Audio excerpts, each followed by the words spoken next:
Hi guys, and welcome to our weekly edition for the weekly recap on Sunday. Let's take a look at SPY and see what levels were important this week and what levels would be important for next week and how can we proceed next week with the market. So as discussed in my watch list last week, very important was the 200 moving average, which was the $296, and we were able to hold that level the whole week. So as we can see here, if we draw the line, we saw on Monday that we had a little bit of green and then we headed up to the next resistance level, which is $315 and $58. From here on, we saw a little bit of rejection with that red candle, and the next important level to the upside would be the $323, which is very close to the current level right now.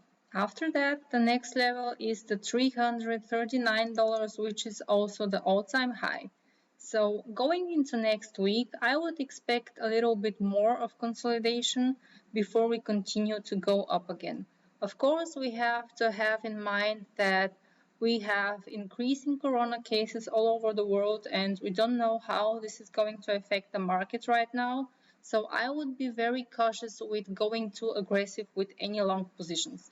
As long as we hold those support levels right here, for me the market is still long and I am of course looking for some long setups which are included in the S&P 500, but I am not going to go very aggressive with any longs because we are right now in a consolidation, like I said, and we don't know how that coronavirus might affect the market and how the things will develop from here.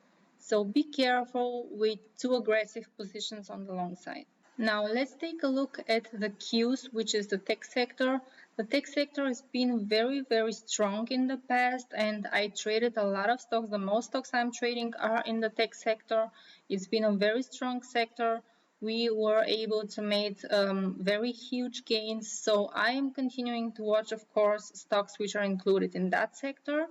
And I would draw here some lines for you guys to see which levels are important right now for me. For now, for me, it's important the 230 and 29 level, and of course here the 236 and 66. So if we see a little bit of consolidation into that level, or even better this level, which would be the 15 moving average right here, I would look for some long setups. Of course, like I said, for the SPY, I'm not going to go too aggressive with long setups because we are right now at some overbought levels right here. The corona cases are increasing and we don't know how the market is going to develop and what we're going to see from here. So if you follow me on Twitter, you have probably noticed that I longed some calls on Monday and I hold until here, but then on Thursday before the long weekend, I just decided to close most of my position because I don't know the reaction, I don't know what is going to happen, and I don't want to risk too much money. So I am trying to realize some short-term gains here, and if we see a little bit of bigger pullback, I'm going to go a little bit more aggressive again. Now, like we were talking in my previous watch list, of course you have to be cautious also in the Qs, but there are some stocks right now which are important, especially in the coronavirus. Some digital stocks like Microsoft or ZM, all those stocks, they're also during the corona crisis important.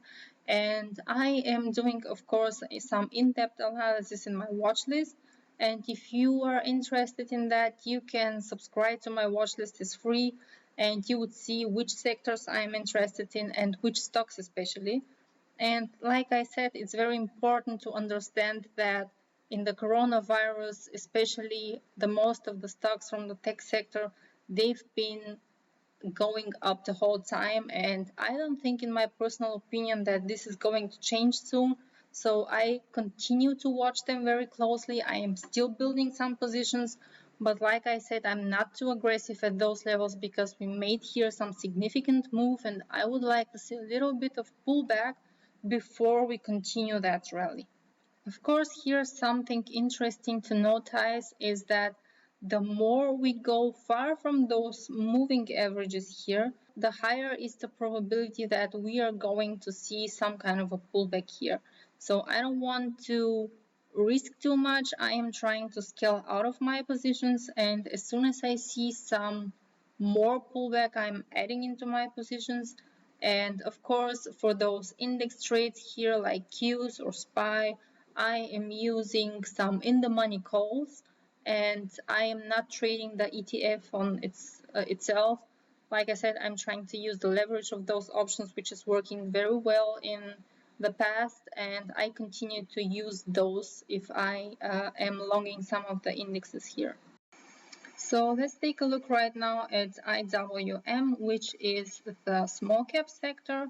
The small cap sector is normally lagging a little bit. So I don't know, guys, if you have noticed, but the strongest sector and the strongest ETF in the past years is being the Qs, which is the tech sector, and the small caps are lagging a little bit and not that strong. So if we take a look at the IWM, we see, of course, also here some kind of a consolidation, but it is below, or it is right now not like SPY above the 200 moving average. It's trying to hold it here, but of course we have to see any significant move and close above those moving averages in order to get interested in some longs. So let's draw here the lines. 132 and 90 is a support area. Of course, here support area as well is 135 and 90. And here the resistance area is 146 and 62. So those are the short-term support and resistance areas.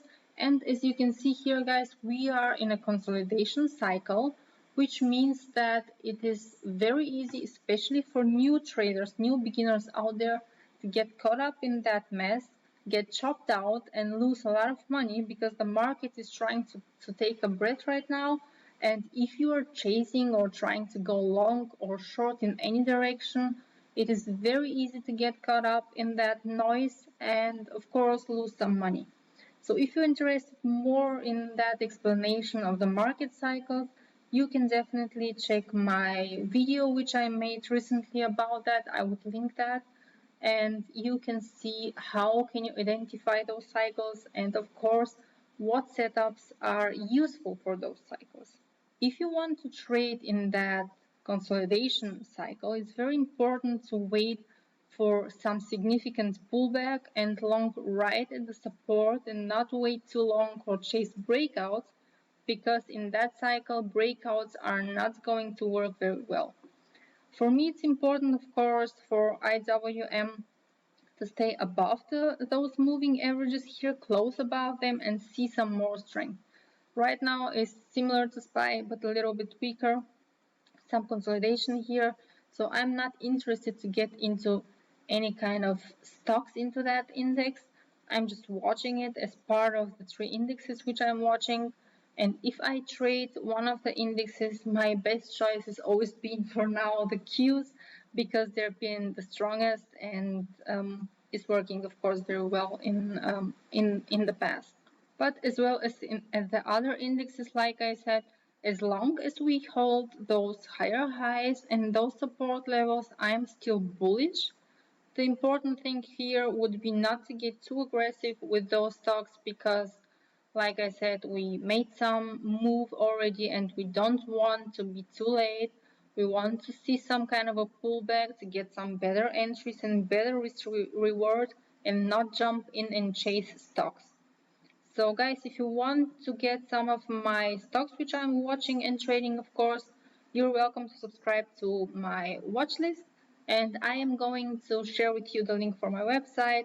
I hope that helped you a little bit more heading to the next week.